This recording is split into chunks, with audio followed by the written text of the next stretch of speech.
Hello everyone, mind the terrible lighting. I'm sitting at my desk. I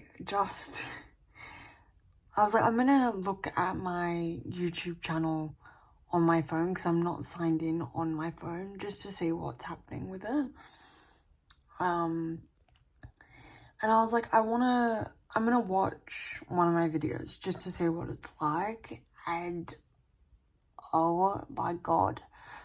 My video on living with a disability and body image, which is an incredibly important topic. Oh my god, there is such a bad glare. Hang on, is that better? A little bit.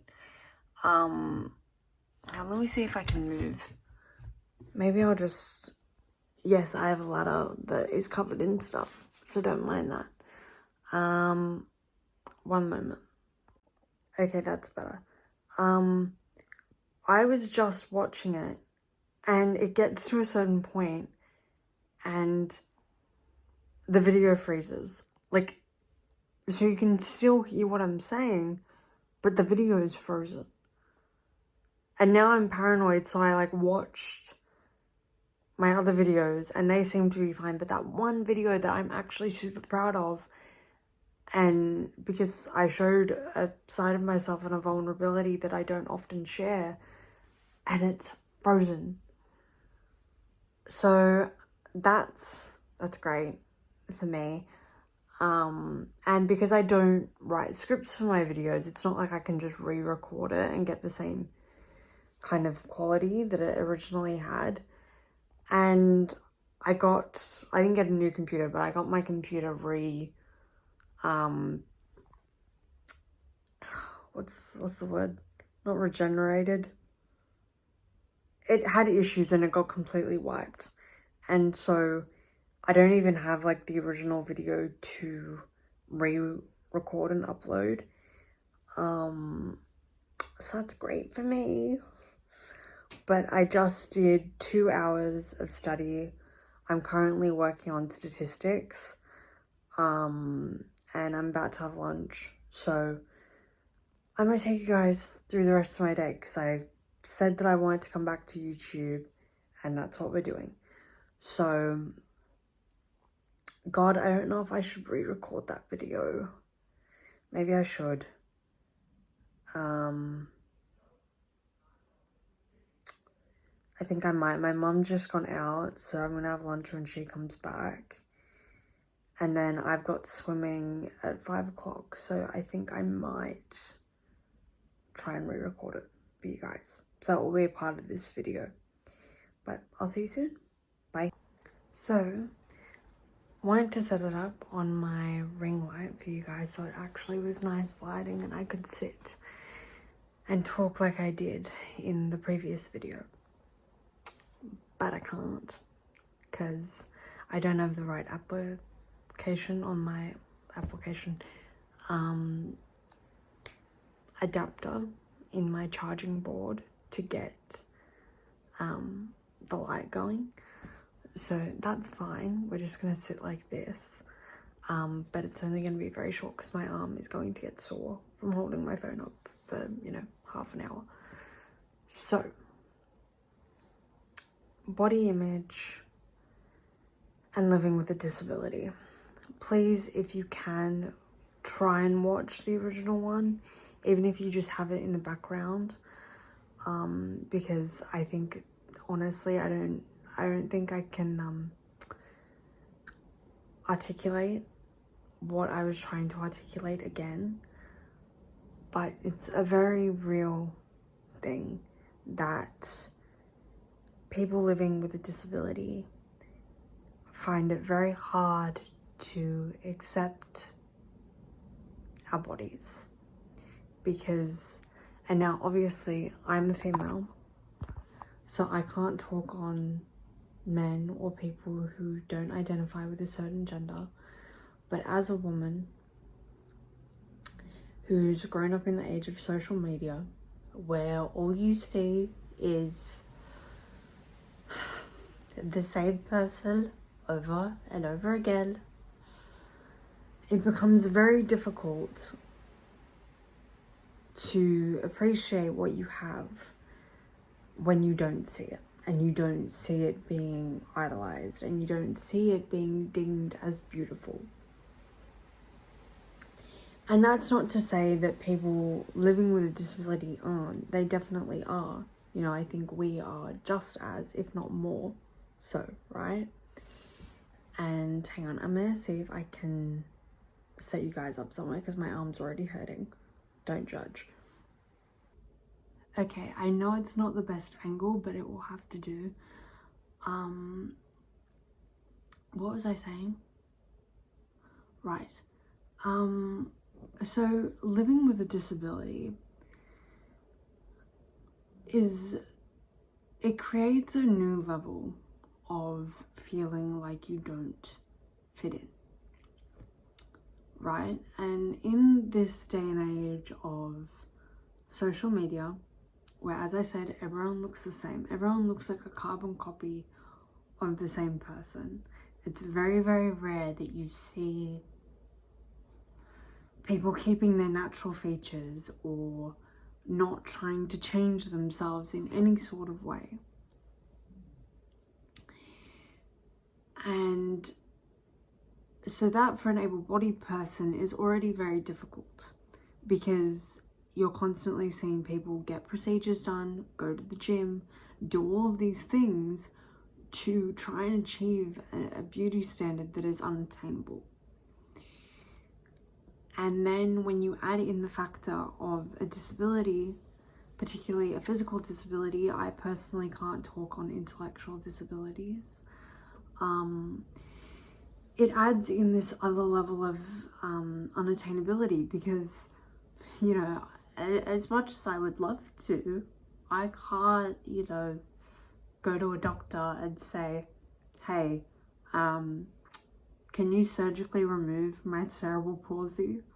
Or can you, you know, snap your fingers and make it go away? That's just, it's not how it works.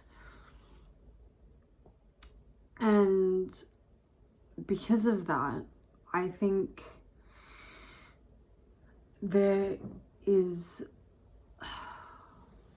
I'm trying to figure out how to articulate it like I did in the previous video, but it's very difficult to try and articulate the same thing over and over again. The bottom line is that we need representation in all forms of people living with a disability, in any body shape, any ethnicity, any level of ability, because it's so detrimental. Like I said in another video where I was talking about relationships and living with a disability, it can be so detrimental to a person's confidence when they don't see themselves represented. Because you start to get thoughts, and obviously I can't talk for everyone, so this is a personal anecdote. You do begin to think that, well, maybe I'm just not meant to be perceived as pretty, or maybe I'm just not meant to, you know, have a romantic relationship, or whatever the case may be, because you don't see it. And it's heartbreaking, because, you know, we shouldn't have to feel that way just because society hasn't adapted in the way that it should. You know, and even going away from living with a disability, just being a person in today's day and age is so hard. You know, the amount of times I see particularly young girls, you know, who are so young, like, you know, 10 years old, going, oh, I want to change this, I want to do this, I can't eat this, I should eat this, blah, blah, blah. And it's like, you're 10, like, you're a baby. You shouldn't be worried about how people perceive you at that age, but you do. And it's so sad. It's so sad because we as people are so interesting. You know, I love talking to people and getting to know them because everyone's life is different and everyone's perspective on things is different. But we now live in an age where if you don't look a certain way, if you don't act a certain way, people don't give you a chance. And I think that needs to change. That really needs to change, because we as people aren't our bodies. We're our personalities, we're our history, we're our choices. That's what matters. And look, I'm not gonna sit here and say that I don't have days where I can't even look in the mirror, or all I can do is criticize my body for what it can and can't do, or what it does or doesn't look like. You know, I'm not perfect by any stretch, and I do have days where it's really, really hard. But I think if we can change our own mindsets around ourselves, the more we can change it for other people. And I think the more that it changes, the better, because we need it. We need a change. Because no, not one body type is perfect, not one face, not one ethnicity or one ability should be deemed as perfect or beautiful. We all should be.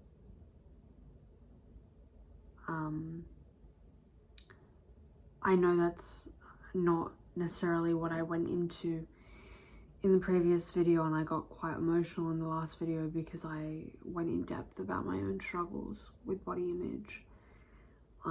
So again, if you are interested, take a listen. I know that the video quality is not good and I'm so sorry for that, but yeah, I don't really have much else to say on this except things need to change. And if me, you know, faking it till I make it, and, you know, telling myself that I do appreciate myself and I do accept myself, and trying to teach other people living with disabilities or not to do the same, at least that's a step in the right direction. And I'm hopeful that eventually things will change and we will be seeing so many new people and so many new faces in the media and in fashion and just in every day. So I love you guys so, so much. Never forget to create, advocate, and inspire. And I will see you in the next video. Bye.